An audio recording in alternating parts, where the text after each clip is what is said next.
Y'all boys, as y'all seen by the title and that thumbnail, bro, we about to react to this student who offed his favorite teacher, bro. Me personally, bro, I never heard this on the news and nothing like that. You know what I'm saying?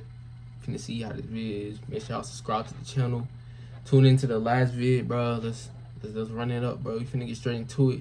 This is probably one of my longest videos I did in years. But hey, let's get into it, bro. If you are in or have been through the school system, then you must understand just how much the last day of school means to the average student. Hey, last day of school be the best. I promise you, bro. Especially when he's in middle school, bro. Last day be the best day.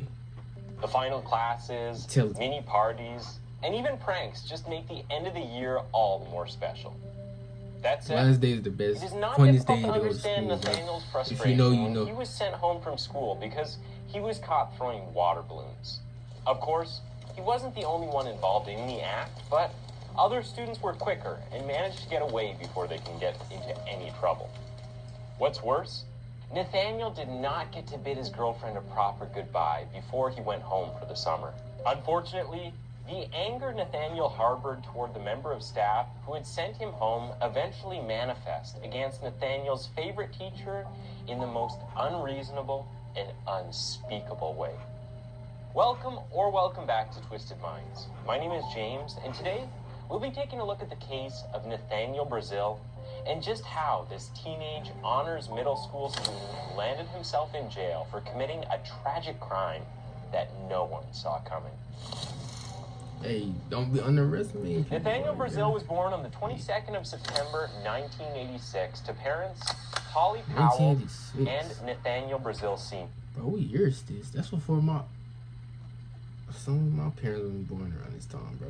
This gotta be old. From the tender age of 5, Nathaniel had witnessed his mother being domestically abused by her former husbands and boyfriends. It is not certain when his parents separated, but by the time of the murder, Nathaniel was living with his mother, a 2-year-old sister, and his mother's then husband. Nathaniel's father, on the other hand, was said to be living in Daytona Beach and having very limited interactions with his son. According to reports, Nathaniel Brazil Sr. sent Polly $50 every week, presumably for his son's upkeep. Despite the less than ideal circumstances surrounding Nathaniel's upbringings, he was an honor student with an excellent attendance and no history of violence or discipline problems. Nathaniel attended Lake Worth Middle School in Lake Worth, Florida. For the most part, teachers described him as being soft-spoken, bright, and well-liked. Of these teachers who spoke highly of him, Nathaniel's favorite was his language arts teacher, Barry Grunow. While he was an all-around A student, the 7th grade seemed to have been quite a challenge for Nathaniel. Whether or not this was due to his situation at home is unclear, but Nathaniel's academic record showed that his grades had significantly dropped over the school year. To further highlight this, investigations revealed on the 15th of April 2000, just about a month before the tragic event, Nathaniel had written a letter to Barry. In the letter, the teenager explained how his 7th grade year had been a significantly difficult period for him. He complained about being picked on by his classmates and teachers and even contemplated committing suicide. Barry had been known to stand up for Nathaniel and encouraged him when others made fun of him for his passion for studying and academic excellence. This must have contributed a great deal to the 13-year-old finding a safe space and confidence in his teacher. Look just like the teacher, bro. Of course, being at the start of his teenage life, the teacher and the dude not looking like, bro, my Nathaniel's schoolwork and home life. Yes, hormones. Testimonies from some of Nathaniel's friends revealed that he had developed feelings for one of his classmates, Denora Rosales.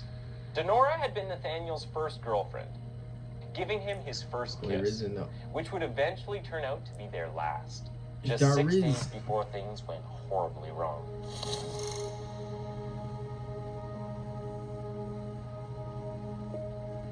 Born on the 6th of July, 1964, Barry Grunow was a Detroit native whose father died when he was young. He grew up in a working-class household in the Cabana Colony neighborhood near Palm Beach Gardens. With his height of 6'3" and his decent athletic abilities, Barry earned all-conference basketball honors at Jupiter High, where he studied. In what could be said to be an unfortunate hindsight, Barry had granted an interview to the Post as a freshman at Florida Atlantic University. The interview was for a 1986 Labor Day story about people's worst jobs. In the interview, the then 25-year-old spoke about why he quit his summer job as a convenience store clerk just 2 weeks into the role. "You're there for 8 hours," he said in the interview. "Any minute, a killer could come in and gun me between the eyes." Little did he know that sooner, rather than later, he would meet a similar fate. By the time of the interview, Barry had begun dating Pamela Halauka, a former special education teacher. Barry finished university in 1987 and was employed as an English teacher at Loggers Run Middle School, west of Boca Raton. Barry and Pamela eventually got married in 1991 when he was 27 years old. The couple had 2 children and lived on North O Street in Lake Worth. According to several reports, Barry Grunow was not only a dedicated teacher who took his job seriously, but he was also a loving father. He was deeply loved by his wife and children. That's crazy, bro. On the 26th of May 2000, Nathaniel Brazil left home for the last day of school with a small bouquet of orange and white flowers and a silver balloon in his hands. Yes, you guessed right. These items were for his girlfriend, Denora. Nathaniel planned to give them to her just before his first lesson. As it turns out, the gifts for Denora were not the only unconventional items Nathaniel took to school on that fateful day. Hidden in the youngster's backpack were water balloons. It was the last day of school, and Nathaniel was determined to make the most of it. After attending his language arts class with Mr. Grunow and having his lunch, Nathaniel went to band practice, where he played the tuba. After his next lesson, Nathaniel made a stop at the bathroom to fill up the water balloons he had brought to school. Soon, he was part of a group of about 12 students who were involved in a water fight. While it was the last day of school, the teachers were not willing to condone any bad behavior, and so they immediately set out to catch the students involved. As expected, everyone involved in the water fight dispersed at the sight of a counselor. Everyone but Nathaniel and a 13-year-old girl, that is. Being the only ones found on the scene, the 2 were sent home as punishment. In line with the punishment that had been given to them, both students left the school, but Nathaniel was not happy about the development. The 13-year-old girl who was sent home alongside Nathaniel later revealed that Nathaniel had promised to return to the school and harm the counselor who had sent them home. According to the girl, Nathaniel had said something along the lines of, "Just watch, I'll be all over the news." And so this nigga this mad over getting sent home for water balloons, bro. That is crazy. It'd be what is more horrifying crazy is stuff that to the make teenager people do kept wild his word. things, bro. Be something The previous stupid. weekend, Nathaniel had visited Boynton Beach, where a man who he regarded as his grandfather lived. While at the beach home, Nathaniel snatched a .25 caliber Raven semi-automatic handgun and some loose bullets that were stored in a drawer.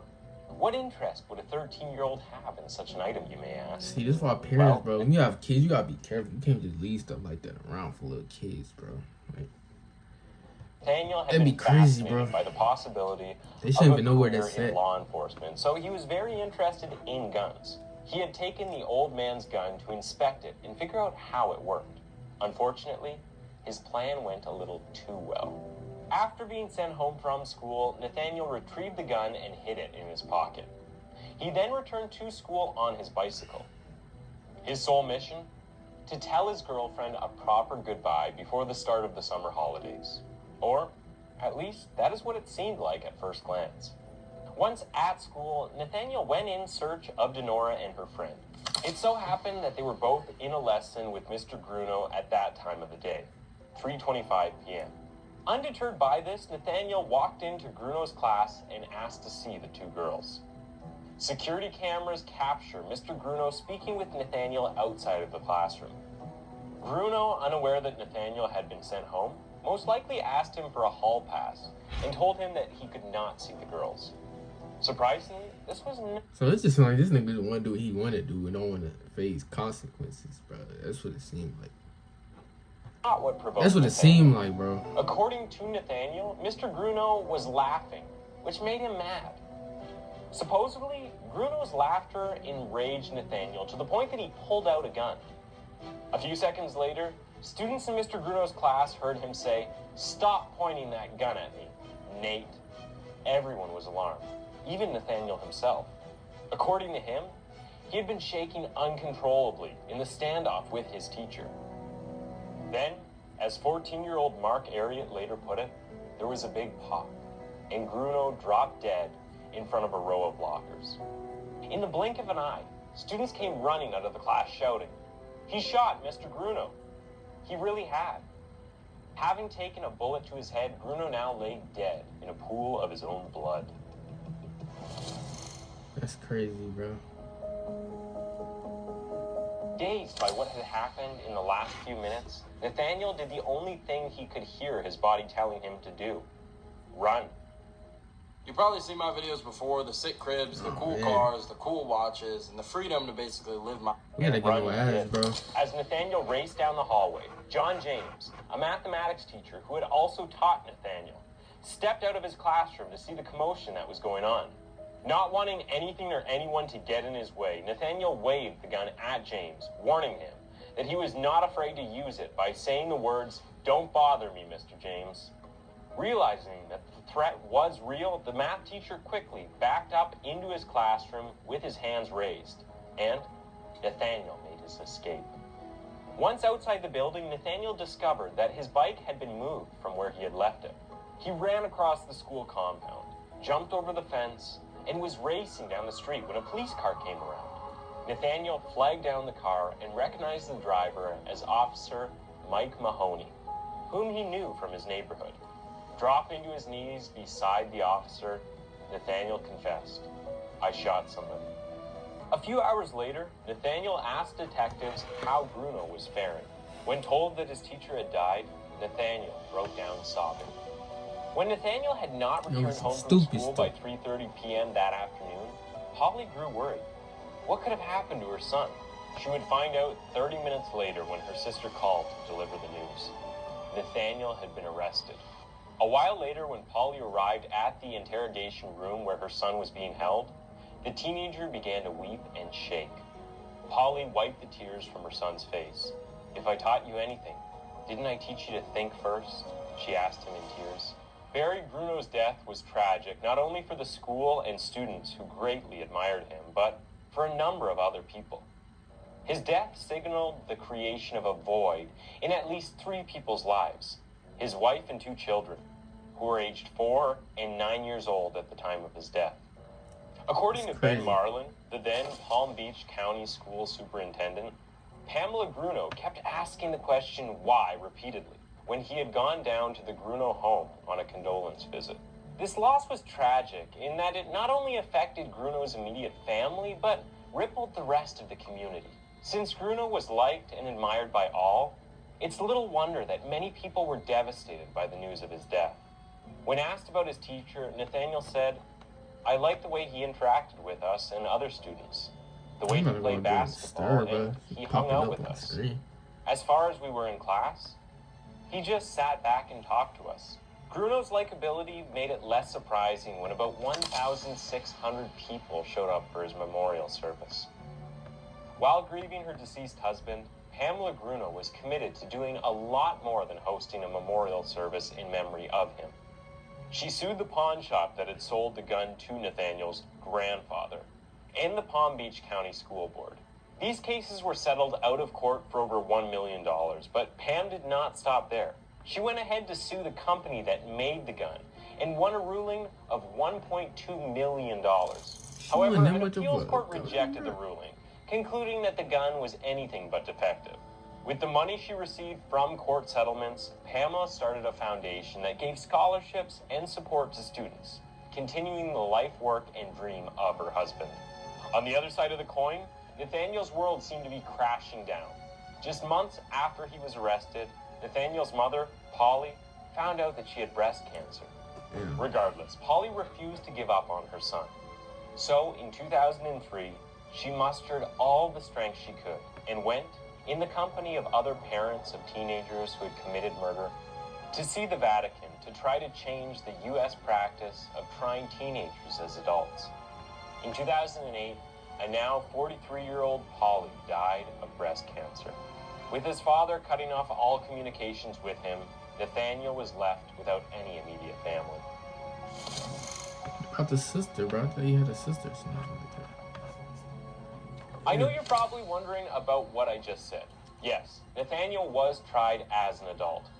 After his arrest, the then Palm Beach County State Attorney decided to try Nathaniel as an adult on the charges of first-degree murder. This was not uncommon at the time, as there were about 15 teenagers who had been convicted of first-degree murder. Florida and other states adopted this method of trying teenagers as adults to obtain the highest possible punishment and manage the spike in juvenile crime rates. Robert Udell, Nathaniel's defense attorney, was not swayed and stayed true to his belief that Nathaniel should not get sentenced to life in prison or the death sentence. According to Robert, Nathaniel was one of the finest men I ever met in my 30 years of practice.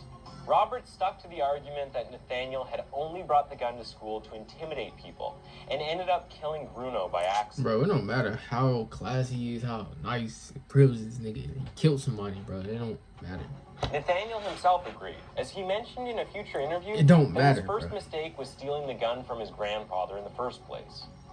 On the 16th of May 2001, after hours of deliberation, the jury found Nathaniel guilty of second-degree murder and aggravated assault for waving the gun at Mr. James. He was sentenced to 28 years in a state prison, followed by 7 years probation. This nigga, they let this nigga out. Oh, this nigga, that's Considering the living crazy, bro. circumstances in prison, Nathaniel may have been negatively influenced. Prison records show about 15 instances of disciplinary action, although mostly for minor offenses like lying or disrespecting an official and violating of telephone and mail privileges. He was cited for 3 major violence-related offenses over the span of 14 years, but only admitted to the first, which was for fighting back in 2001, claiming that the others were fabricated. In search of proper treatment while in prison, Nathaniel filed 7 lawsuits and submitted 500 administrative complaints against the prison system. One of the lawsuits has been settled. This does not come as a surprise, as while still in prison, Nathaniel maintained his reputation as an exemplary student. He has continued to study hard. He earned his general education diploma and passed other examinations, certifying him as a law clerk and as a paralegal. This most likely informed his knowledge about the law and his rights, in addition to the support received from his legal team. Nathaniel has regretted not being able to attend the funeral services of both Mr. Bruno and his mother, as he was in prison and was not granted leave. He says he has already petitioned the state senator to allow him to attend the funeral ceremony of his maternal grandmother when she dies. However, it is likely that Nathaniel's petition will never be granted, as he told his grandmother that she needs to, in his words, live to be 115 so she can see me become the first lawyer in our family. On his way to a career in law enforcement, Nathaniel is being held at the Jackson Correctional Institution. His release date is set for the 18th of May 2028, when he will be 41 years old. The unfortunate events leading to the death of Barry Bruno have caused many people to share their different opinions on Nathaniel's sentence. While some people think that it is a good thing that after the completion of his 28 years, Nathaniel will be given another shot at life, others believe that he should have been subject to the full extent of the law, seeing how his actions caused so much trauma to those who witnessed the event. And of course, Bruno, having lost his life, and his children growing up without their father. What do you think? Do you believe Nathaniel should have gotten a life sentence? Or are you of the opinion that he deserves another shot at life? Thanks for tuning in to Twisted Minds. That was the case of Nathaniel Brazil. And alright, y'all, bro. Y'all let me know how y'all feel about that. That's crazy that that dude didn't even get life. Like, that's crazy. He only got 20. I never heard of that before, bro. That's crazy, bro. And it's crazy. I'm not trying to fill out racial cards, but he killed a white person, him being black, and he still didn't get life. Like, what? That's crazy, bro. Y'all let me know how y'all feel about that in the comments, bro. If y'all got any more information about this topic, comment down below. You know what I'm saying? Hey, I'm gonna catch y'all on my next video. I'm out.